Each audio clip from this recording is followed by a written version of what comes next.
सतपाल मलिक जी,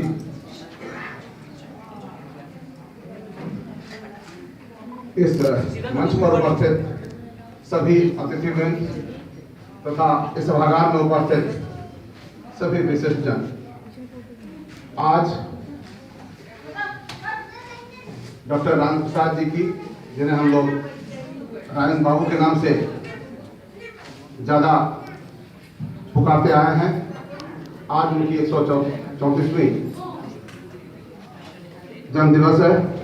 मैं सबसे पहले उन्हें सादर नमन करता हूं। विद्यापीठ उनकी तपोभूमि है, उनकी कर्मभूमि रही है। उनका जीवन का सबसे बड़ा अंश इसी परिसर में बीता है, इसलिए इस परिसर में उनका जन्मदिन मनाया जाना हम लोगों के लिए एक महत्वपूर्ण अवसर हो जाता है। इस अवसर पर महामहिम राज्यपाल ने अपने व्यस्तम समय में से कुछ क्षण निकाले हैं, हम उसका लाभ उठाना चाहेंगे। हम उनका विशेष आभार व्यक्त करते हैं, उनका स्वागत करते हैं और यह उनकी सहजता है और साथ राजेंद्र बाबू के प्रति सम्मान है कि वो इतने कम समय में भी वो यहाँ इस अवसर पर हमारे बीच आज उपस्थित हैं।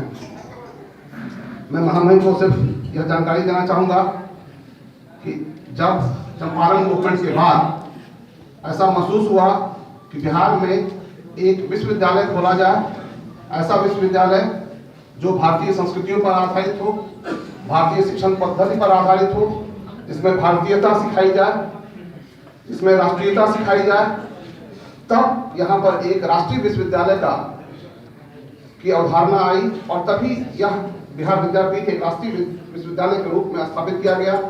महात्मा गांधी ने 6 फरवरी 1921 को यहीं पर एक मैदान है, जो सामने में मैदान था, वहीं पर एक गोष्ठी हुई थी और महात्मा गांधी 62,000 रुपया लेकर, चंदा लेकर आए थे और उन्होंने यहाँ इस विश्वविद्यालय की स्थापना की थी।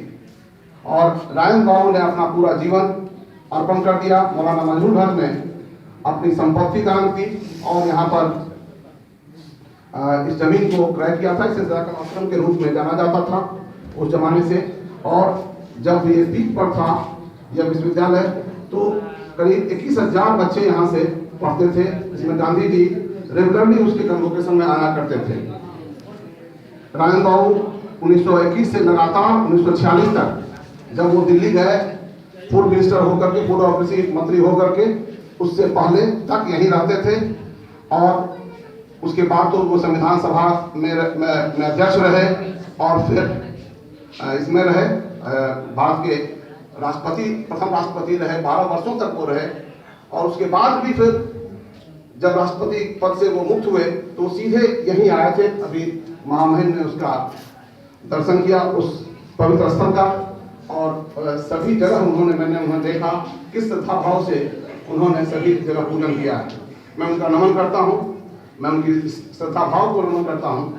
और यह आज का दिन हमारे लिए बहुत महत्वपूर्ण है, क्योंकि राजेंद्र बाबू का जीवन चरित्र मूलतः गांधी जी के समान, गांधी जी के सच्चे अनुयायी के रूप में एक ऐसा जीवन चरित्र था जो कि पद के पर रहते हुए भी, गांधी जी कभी पद पर न रहे, गांधी जी बाहर रहे, लेकिन इन्होंने पद पर रहते हुए भी अपने आप जिस पवित्रता को उन्होंने बनाए रखा वह वास्तव में सबके लिए अनुकरणीय है, मैं समझता हूँ अतुलनीय भी। तो आज जब हम उनके इस जन्मदिन पर उपस्थित हुए हैं, एक दो संकल्प है हमारा। एक हमारा संकल्प यह है और वह होना चाहिए कि जिस नेशनल यूनिवर्सिटी को राजेंद्र बाबू ने शुरू किया था, जिसको वो एक ऊंचाई पर ले गए थे, और मैं ये बता दूं कि बिहार सरकार के जो रिकॉर्ड्स हैं उसमें आज भी इस विश्वविद्यालय के डिग्री की मान्यता है, हटाया नहीं गया। तो मानता है, लेकिन धीरे धीरे क्योंकि सभी लोग चले गए और 42 ईस्वी के बाद तो फिर सभी लोग जेल में भी थे, तो थोड़ा सा बिखर गया। हमें चाहिए कि हम फिर से उस नेशनल यूनिवर्सिटी को वापस स्थापित करें। इस दिशा में कुछ प्रयास हम लोगों ने शुरू कर दिया है। एक अभी हम लोगों ने बीएड कॉलेज की मान्यता हमको एनसीटी से मिल गई है, डिप्लोमा इन एलिमेंट्री एजुकेशन की भी मिल गई है। एक centre for incubation and entrepreneurship, ये हम लोगों ने यहाँ खोल रखा है, जिसमें हम लोग सभी इंटरप्रेन्योर्स को मदद करते हैं बैकवर्ड और फॉरवर्ड लिंकेजेस देकर के। तो हमारा प्रयास ये है कि अब नया यूनिवर्सिटी जो हो वह सृजनात्मकता, कौशल और उद्यमिता पर ही आधारित हो, जो कि क्रिएटिविटी, स्किल डेवलपमेंट और इंटरप्रेन्योरशिप, इसी पर आधारित अब एक विश्वविद्यालय बने जो बिहार की और देश की जो अभी जो सबसे ज्वलंत समस्या है अनएम्प्लॉयमेंट की, उसको दूर करने में सक्षम हो सके। तो हमारा प्रयास है, हम आपसे भी इस संबंध में आशीष चाहेंगे ताकि यह विश्वविद्यालय हमारा हो। और मैं समझता हूँ राजन बाबू के प्रति हमारी यही आज सच्ची श्रद्धांजलि होगी।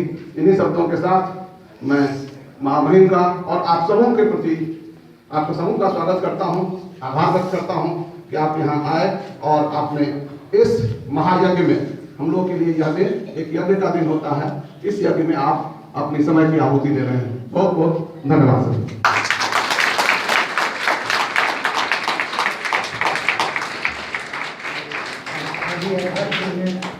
स्वागत के माध्यम से आप लोगों को विद्यार्थी का लफ्जों से परिचित करा। अब मैं एक